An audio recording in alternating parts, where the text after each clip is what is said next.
Há apenas 3 anos depois de ser dominado por Stipe Miocic, Francis Ngannou tirou o americano para nada e se tornou o primeiro campeão africano da divisão até 120 kg do UFC, o que trouxe à tona a possibilidade de fazer um evento do Ultimate em solo africano. A disputa de cinturão peso pesado foi o combate principal do UFC 260, que aconteceu neste sábado. Com o triunfo, Ngannou se tornou o primeiro camaronês e o terceiro atleta africano a se tornar campeão do UFC, junto com os nigerianos Israel Adesanya e Kamaru Usman. Este último, inclusive, foi corner do peso pesado para essa luta. Quando Ngannou disputou o título pela primeira vez, ele tinha só 4 anos de experiência profissional. O camaronês também alternava entre treinos em Paris e Las Vegas, o que atrapalhou a preparação e ele acabou sendo dominado com um jogo de quedas. Assim, depois de perder para Miocic, o africano passou a treinar apenas na Extreme Culture, em Vegas, e focou nos treinos de wrestling, porque ele sabia que enfrentaria o americano novamente. Foram 3 anos de trabalho na defesa de queda e no jiu-jitsu,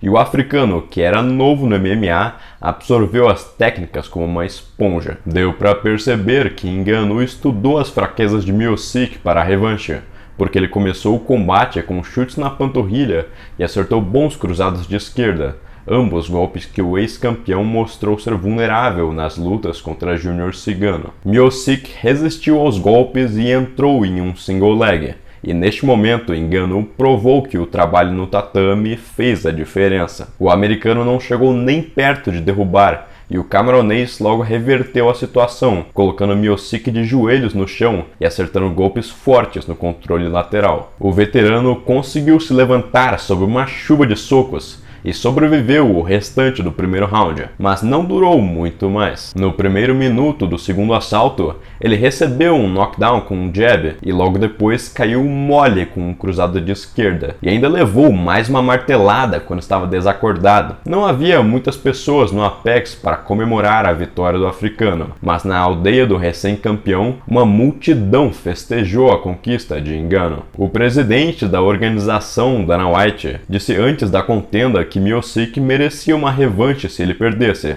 mas depois desse desfecho brutal, o ex-campeão deve ficar alguns meses parado por suspensão médica. Quem se ofereceu para lutar contra o camaronês foi o campeão do Twitter, Jon Jones, que parece que trocou o octógono pelo teclado, já que ele não luta desde março do ano passado. O careca não pôde deixar de ironizar a situação. Abre aspas. Escute, uma coisa é ir pro Twitter, falar que você ganhou peso e fez isso e aquilo, mas você quer mesmo lutar? Eu garanto que podemos ligar para o Derek Lewis ou outros pesos pesados e eles vão aceitar essa luta. Se Jon Jones realmente quer lutar, é só ele ligar para nós que fechamos um acordo. Logo depois que Jones abandonou a cinta dos meio pesados, ele pediu a luta contra Ngannou. Na época, o combate acabou não acontecendo porque, segundo Dana, o meio pesado pediu o valor de 15 milhões de dólares para enfrentar o camaronês. Apesar disso, Jones tem feito uma preparação física específica para ganhar peso e subir de categoria, e era esperado que ele enfrentasse o vencedor da luta de sábado. Mas a verdade é que o presidente do Ultimate não precisa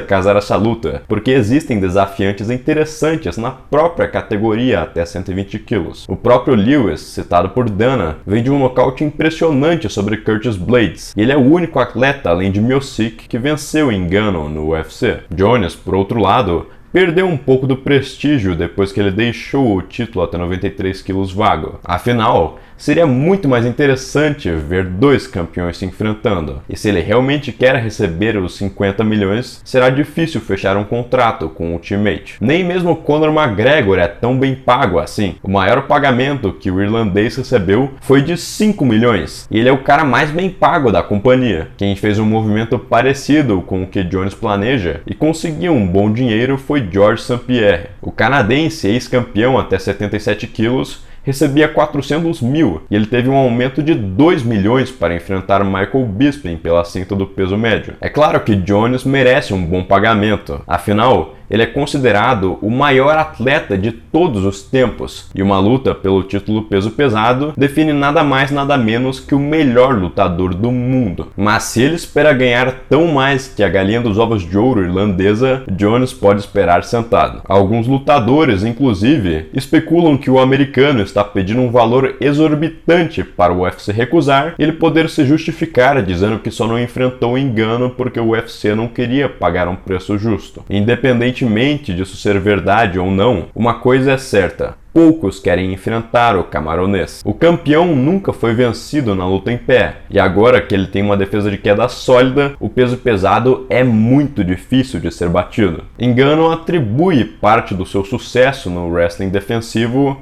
à ajuda do seu amigo Kamaru Usman, e disse que eles poderiam capitanear um evento do UFC em solo africano. Abre aspas. Desde que nos conhecemos, Usman tem sido um irmão para mim. Ele tem muito conhecimento no wrestling e eu sabia que isso seria um fator decisivo nessa luta. Além de que ele é um campeão, e isso me inspirou a ser um campeão como ele e Israel Adesanya. Assim, somos 3 campeões africanos e podemos fazer um evento na África em breve. Com esse trio, o UFC tem mão de obra qualificada para fazer um card na África, mas a empresa precisa garantir que existe demanda do público local e estrutura para fazer um espetáculo digno. A África no Sul, por exemplo, provou com a Copa do Mundo de 2010 que tem estádios com capacidade para receber milhares de torcedores, e o país tem um público cativo de artes marciais. O que garante esse engajamento são promoções locais, como o Extreme Fighting Championship, ou EFC. O evento registrou audiências de mais de 15 milhões de espectadores nativos, então o Ultimate certamente teria público para um potencial evento. Mas a companhia não tem nenhuma estrela sul-africana. E será que vale a pena estrear no continente com 2 campeões nigerianos e um camaronês na África do Sul? Eu acho que não. Apesar disso, até 2050 o continente africano deve abrigar mais da metade da população mundial com menos de 30 anos. E a África tem uma ampla história nos esportes de combate, como com o wrestling senegalês e o boxe nigeriano. A companhia poderia fundar um Performance Institute, como os que já existem em Las Vegas e Xangai, na China, para treinar atletas locais e capacitar eles para competir em eventos regionais e eventualmente no Ultimate. Um lugar interessante para fazer isso seria na Nigéria, que é o país mais populoso do continente, com cerca de 200 milhões de habitantes. Com a popularização